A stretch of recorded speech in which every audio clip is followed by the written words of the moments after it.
আমরা দাবি করেছি ইলেকশন কমিশনকে সব বিএলওর তালিকা সব পলিটিক্যাল পার্টিকে দিতে হবে এবং বিজেপি সেটা চায়। তাহলে আমরা বুথ ওয়াইজ বুঝে নেব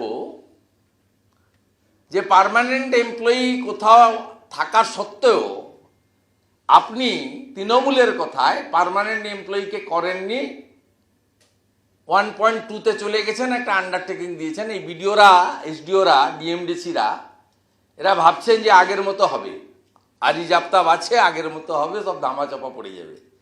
ধামাচাপা পড়বে না।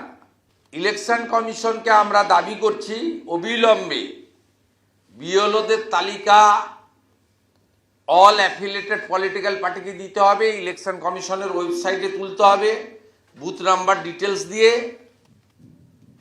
এবং বিভিন্ন জায়গায় বিডিওরা, এসডিওরা তৃণমূল কংগ্রেসের সঙ্গে বসে পার্মানেন্ট নেচারের এমপ্লয়ি থাকা সত্ত্বেও বিএলও হিসেবে তৃণমূল কংগ্রেসের ক্যাডারদেরকে করেছে, এমনকি 26,000 চাকরিচ্যুত লোকজনকেও কোথাও কোথাও বিএলও হিসেবে অ্যাপয়েন্ট করেছে।